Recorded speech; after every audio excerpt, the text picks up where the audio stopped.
बच्चों, वेलकम है आपका अपने प्यारे से YouTube channel physics driver global institute पे। चल रहा था क्वेश्चन बैंक का सेशन और आज करेंगे हम लोग 2014 वाला लेसन। बड़ी अजीब बात है, 2014 में एक भी ऑब्जेक्टिव या ऑप्शनल या वैकल्पिक क्वेश्चन आपके अनुसार नहीं पूछा गया था। तो पूछा क्या गया था? एक नंबर वाला क्वेश्चन था, लेकिन ऑब्जेक्टिव नहीं, सिर्फ सब्जेक्टिव था। और सब्जेक्टिव क्वेश्चन वो भी आपको 10 क्वेश्चन दिए हुए थे, उसमें से 8 क्वेश्चन ही करने थे। आज उसी 10 क्वेश्चन का आंसर हम लोग करेंगे। तो पहला सवाल आपके स्क्रीन पर ये रहा, वैद्युत द्विध्रुव आघूर्ण का एसआई मात्रक क्या है? वैद्युत द्विध्रुव आघूर्ण का एसआई मात्रक वेरी सिंपल है, वेरी सिंपल है, ये नहीं लिखना है, वेरी सिंपल है। पहला क्वेश्चन देखिएगा, हम आपको सिद्ध करके बताते हैं। वैद्युत द्विध्रुव आघूर्ण को हम लोग P से लिखते हैं और P बराबर होता है Q इंटू 2L। Q का मात्रक आप लोग जानते हैं कूलम होता है, जिसे C से भी लिखा जाता है। इंटू में 2 एक कांस्टेंट वैल्यू है और L जो है लंबाई है और लंबाई का मात्रक होता है मीटर। कुल मिला के कूलम मीटर हो जाएगा वैद्युत द्विध्रुव का मात्रक। और ऑप्शन नंबर इसमें तो है ही नहीं सर, ऑप्शन बोलने की आदत पड़ गई है तो ऑप्शन है ही नहीं, तो सीधा सिंपल सा हो गया आंसर इसका, क्या? Coulomb metre. ठीक है, दूसरा क्वेश्चन देखिएगा, किन्हीं दो कारकों को बताइए जिनसे चालक की धारिता प्रभावित होती है। चालक की धारिता प्रभावित होने से तात्पर्य है कि उसका प्रतिरोध बढ़ेगा या घटेगा, या उसकी चालकता यानी धारा प्रवाह के मार्ग में किसी प्रकार की रुकावट आ जाए या अच्छी तरह से प्रवाहित हो। तो सिंपल सा लॉजिक है इसमें कि चालक या तो लंबा होगा तो उसके प्रतिरोध या उसमें धारा प्रवाह पर इफेक्ट पड़ेगा, या फिर चालक तार मोटा होगा। चालक मतलब एक धारावाही तार, अनुप्रस्थ काट का क्षेत्रफल उसका मोटा होगा। तो ये दो वजह हैं। तो आप लिख सकते हैं आंसर में आकार और आकृति के कारण चालक की धारिता जो है वो प्रभावित होती है, प्रभावित होती है। तो दूसरा आंसर हो जाएगा आपका आकार एवं आकृति। आकार एवं आकृति दो ऐसे कारक हैं जिसके कारण, आकार एवं आकृति दो ऐसे कारक हैं जिसके कारण चालक की धारिता प्रभावित होती है। ठीक है, और तीसरा क्वेश्चन है, फ्यूज तार के दो विशेष अभिलक्षण लिखें। फ्यूज तार तुम लोग देखे होंगे, घर में फ्यूज लगा हुआ रहता है बोर्ड में, और उसका काम क्या होता है? उसका काम होता है कि हमारे जितने भी सर्किट बोर्ड में लगे हुए रहते हैं उन सभी की सुरक्षा करना, क्योंकि फ्यूज तार एक इस प्रकार का तार होता है जिसका गलनांक जो है वह कम होता है। ठीक है, और गलनांक कम क्यों होता है? कम प्रतिरोध होने के कारण कम गलनांक होता है, क्योंकि ज्यादा सा प्रतिरोध होगा, ज्यादा से ज्यादा प्रतिरोध होगा तो उसमें ऊष्मा उतना ही ज्यादा विद्युत धारा के कारण उत्पन्न होगा और तार गल सकता है, इसलिए कम प्रतिरोध है और कम गलनांक है। ठीक है, तो इसका हो जाएगा फ्यूज तार के, क्या पूछ रहा है? फ्यूज तार के दो विशेष अभिलक्षण, यही दो विशेष अभिलक्षण लिख दीजिएगा, कम प्रतिरोध और कम गलनांक। कम प्रतिरोध और कम गलनांक, ये दो विशेष अभिलक्षण हो जाएंगे फ्यूज तार। क्लियर? चौथा क्वेश्चन देखिए, ऑप्टिकल फाइबर क्रूड किस पदार्थ का बना होता है? ऑप्टिकल फाइबर क्रूड जो है वह किस पदार्थ का बना होता है? इसको याद करना पड़ेगा, इसका कोई कैलकुलेशन है नहीं। ऑप्टिकल फाइबर क्रूड हम बता देते हैं आपको, क्वार्ट्ज का बना होता है। किसका बना होता है होगा? क्वार्ट्ज का बना होता है। ऑप्टिकल फाइबर जो है क्वार्ट्ज का बना होता है, इसको याद कर लीजिएगा। पांचवा क्वेश्चन देखिए क्या करा है, व्यतिकरण फ्रिंजों की चौड़ाई का व्यंजक लिखें। व्यतिकरण फ्रिंज क्या होता है? इसके लिए सबसे पहले आपको कुछ इस तरह से समझना होगा कि एक मूल स्रोत होता है जिस स्रोत से रे निकलती हैं और इन किरणों को एक ऐसे पर्दे पे पर्दे से गुजारा जाता है जिसमें दो छिद्र, और इन दोनों छिद्र को कला संबंध स्रोत बोला जाता है। कला संबंध इसलिए क्योंकि इससे आगे की ओर निकलने वाली किरणें जो होंगी वह समान कला में होंगी, मतलब समान सरंग और गर्त के रूप में आगे की ओर बढ़ेगा। और आगे में एक ठो जो है इस कला संबंध स्रोत से जो फिर ये लाइट का फॉर्म प्राप्त होता है, उस फॉर्म पर जिस लाइट का जितना इंटेंसिटी के अनुसार उसकी चौड़ाई होती है उसको बोला जाता है फ्रिंज की चौड़ाई। तो इस अनुसार से यहाँ पर इसके और इसके बीच की दूरी मान ली जाती है कैपिटल डी के बराबर, और ये दो कला संबंध स्रोत है, इसके बीच की दूरी मान ली जाती है स्मॉल डी के बराबर। और तो ये हो गया कला संबंध स्रोत के बीच की दूरी, ये हो गया कला संबंध स्रोत और पर्दे के बीच की दूरी। तो व्यतिकरण फ्रिंज जो है कहीं यहाँ पे प्राप्त होता है पर्दे पर। अब लाइट फॉर्म जो प्राप्त होता है उसकी चौड़ाई को हम लोग फ्रिंज की चौड़ाई बोलते हैं, और इसको लिखा जाता है या तो बीटा से या डब्लू करके लिखा जाता है, अलग अलग पब्लिकेशन के बुक में देखिएगा। तो व्यतिकरण फ्रिंजों की चौड़ाई का फॉर्मूला हो जाएगा बीटा या डब्लू बराबर हो जाएगा लैम्डा कैपिटल डी अपॉन में स्मॉल डी, ये हो जाएगा।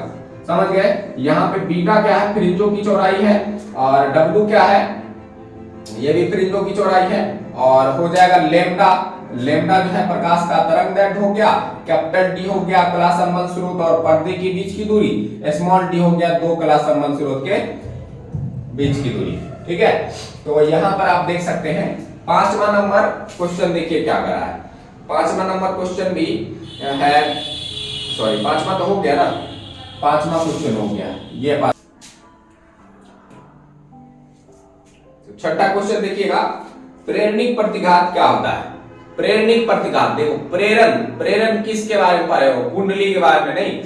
कुंडली क्या करती है, धारा को प्रेरित करती है, तो कुंडली के प्रतिरोध को प्रेरणिक प्रतिघात कह सकते हैं। या थोड़ा डिटेल में लिखना है तो लिख सकते हो कि जब भी किसी कुंडली में प्रत्यावर्ती धारा प्रवाहित की जाती है तो उसमें जो प्रेरित धारा होती है उसके मार्ग में कुंडली के द्वारा रुकावट उत्पन्न किया जाता है, उसी रुकावट को बोला जाता है प्रेरणिक प्रतिघात। तो सिंपल हो गया, मैं आपको इसका आंसर लिख सकते हैं, सुन लिए होंगे 6 नंबर का। क्या हम शॉर्ट में लिख देते हैं यहाँ पे, कुंडली के प्रतिरोध को प्रेरणिक प्रतिघात कहते हैं। ठीक है ना, या सिंपल में लॉन्ग फॉर्म में जो बताएं वो भी आप सुन के वीडियो पॉज कर लिए और पीछे से लिख सकते हैं। ठीक है, ऐसे क्वेश्चन बैंक है तो क्वेश्चन बैंक में भी आंसर दिया हुआ रहता है। और 7वां देखिएगा क्या कह रहा है, बूस्टर का नियम बताइए। बूस्टर का नियम क्या है, थोड़ा समझ लेते हैं बूस्टर के नियम को डिटेल में। ठीक है, बूस्टर के नियम में होता क्या है, एक पारदर्शी माध्यम लिया जाता है, या कहें तो उसको अपवर्तक पृष्ठ भी बोल सकते हैं। अपवर्तक पृष्ठ क्या होता है, लाइट को जब उस पर आपतित कराया जाता है तो उसका अपवर्तन भी हो जाता है। नहीं, ये होता है अपवर्तक पृष्ठ। ऐसा घटना कब होगा, जब आप किसी प्रकार का पारदर्शी पृष्ठ लीजिए तब होगा, लाइट आर पार हो जाए जिससे होकर के। तो देखिएगा, मानो कि ये अपवर्तक पृष्ठ है या पारदर्शी पृष्ठ है, ठीक है, जिससे लाइट आर पार हो सके। अब इस पे जब हम कोई किरण आपतित कराएंगे तो किरण इस प्रकार आपतित कराएंगे कि इस लाइट का अभिलंब के थ्रू अपवर्तन भी हो जाए। ठीक है, और इसी लाइट का इस अपवर्तक पृष्ठ से परावर्तन भी हो जाए, और अपवर्तन और परावर्तन के बीच का ये एंगल जो है वह हो गया 90 डिग्री। उस वक्त ये आपतन कोण जो होता है आई, इस आपतन कोण को हम लोग ध्रुवन कोण के नाम से जानते हैं, और इसको लिखा जाता है आईपी करके। बात समझ में आई? क्या बोले हम, जब किसी अपवर्तक पृष्ठ या पारदर्शी पृष्ठ पर किसी किरण को इस प्रकार आपतित कराएं कि उस किरण का अपवर्तन और परावर्तित किरण दोनों एक दूसरे के लंबवत हो जाए, उस वक्त हम उस आपतन कोण को ध्रुवन कोण कहते हैं। क्लियर है? और ध्रुवन कोण का टेंजेंट जो है वह इस अपवर्तक पृष्ठ के अपवर्तनांक के बराबर होता है। ठीक है, या कह सकते हो माध्यम के अपवर्तनांक के बराबर होता है। ये होता है 10 IP बराबर म्यू, या म्यू बराबर 10 IP, इसे समझ सकते हो, जिसमें IP जो है ध्रुवन कोण है, ध्रुवन कोण का टेंजेंट हो गया, इसलिए टेंजेंट हम लिखते हैं इस प्रकार से। क्लियर है? ज्यादा डिटेल जान के क्या कीजिएगा, सिंपली समझा दिया। ठीक है, कि 2 नंबर में भी पूछ देता है कभी कभी, इसमें 1 नंबर में पूछा हुआ है। 8 नंबर देखिएगा, निरोधी विभव की परिभाषा दे। निरोधी विभव के नाम से ही समझ में आ रहा है, निरोधी मतलब विरोध करने वाला। तो निरोधी विभव सिंपली में आप कह सकते हैं, यहाँ पे बहुत ज्यादा सर्दी हो गया नहीं, विरोधी विभव कह सकते हो वह न्यूनतम विभव जो प्रकाशिक धारा को शून्य कर देता है, यानी किसी परिपथ का वह न्यूनतम विभव जिसमें प्रकाशिक धारा का मान शून्य हो जाए उसको बोला जाता है निरोधी विभव। तो 8वां क्वेश्चन का आंसर क्या सकते हैं, वह न्यूनतम धारा, वह न्यूनतम विभव जिस पर प्रकाशिक धारा का मान शून्य हो जाए। क्लियर है। 9 नंबर क्वेश्चन देखिए। 9 नंबर में क्या कह रहा है, नैंड गेट का परिपथ प्रतीक दें। नैंड, देखो नैंड का मतलब क्या हो गया, नॉट प्लस एंड, दो गेट को मिलाते हैं, यानी दोनों गेट का संयोजन जो होता है वह नैंड गेट होता है। ठीक है, तो हम दोनों अलग अलग करके बना रहे, थोड़ा यहाँ पर देखिएगा, फिर से मिला देंगे हम इसको। एंड गेट का होता है सिंबल इस तरह से, दो इसमें निवेश होता है, निवेशी सर्किट, और एक डी आकार का हम बना दिए। ठीक है ना, ये हो गया। और इसमें होता है एगो निर्गत सर्किट। ठीक है ना, इसको लिखा जाता है ए से जनरली, इसको बी से, अलग अलग पब्लिकेशन में आप एक्स वाई भी देखिएगा ऐसे करके रहता है। और यहाँ पे हम आउटपुट को लिख रहे हैं, ये दोनों इनपुट है, और आउटपुट को लिख रहे हैं हम लोग वाई से। ठीक है ना, और नॉट गेट का होता है, नॉट गेट का होता है इसी में इस तरह से, यहाँ पे बता दें आपको, नॉट गेट का होता है इस तरह से, इसमें एक के वो इनपुट होता है, एक के वो आउटपुट होता है। फर्क यहाँ पे होता है, यहाँ पे वो गुलकी लगा हुआ रहता है। गुलकी समझता है ना, नाक में लड़की नथुनी बांधती नहीं, अच्छा लड़कियों देख रही हुई ना, देखो अपना नाक में नथुनी। ठीक है, यहाँ पे समझ गए कि नहीं, इसका आउटपुट है इसको वाई डैश से, या इनपुट को वाई से, या इसका लिखा जाता है कहीं कहीं पे इनपुट हो गया ए से, और वाई के ऊपर में लगा हुआ रहता है बार करके। बार का मतलब हो गया नॉट, नॉट मतलब जो है वो नहीं है, जो नहीं है वो है। कहने का मतलब बूलियन मैजिक इसका अगर प्रयोग किया जाता है तो दो बाइनरी नंबर में 0 और 1, तो एंड गेट का जहां पे आपका आउटपुट 0 आएगा, नैंड गेट में उसका आउटपुट 1 आ जाएगा। समझ रहे ना, एंड गेट का जहां पे आउटपुट 1 आएगा, नैंड गेट में वहां पे आउटपुट 0 आ जाएगा। तो इसी में आप नथुनी लगा लीजिए तो नैंड गेट का प्रतीक हो जाएगा। क्लियर है, इसका बूलियन व्यंजक लिखिएगा, आउटपुट बराबर में एंड गेट का होता है a इंटू बी, इसी का उल्टा हो गया नॉट गेट का, उल्टा करने के लिए इसके ऊपर बार लगा देंगे, इसका बूलियन व्यंजक हो जाएगा ये, तो ये गेट बना दीजिएगा, ये बूलियन व्यंजक। क्लियर है, ये 9 नंबर हो गया। 10 नंबर देखिए क्या करा है। 10 नंबर है आयन मंडल क्या है, व्हाट इज आयन मंडल। तो हमारे एटमॉस्फेयर में काफी मंडल है, नहीं उनमें से एक वो मंडल है आयन मंडल।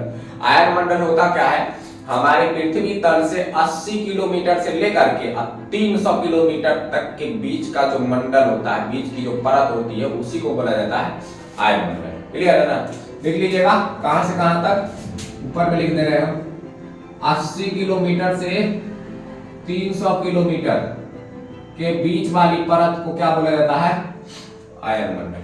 क्लियर है, तो ये था 2014 का 1 नंबर वाला क्वेश्चन, और ऑब्जेक्टिव हम सेशन चला रहे थे तो 1 नंबर वाला क्वेश्चन ही सिर्फ इसमें बताएं।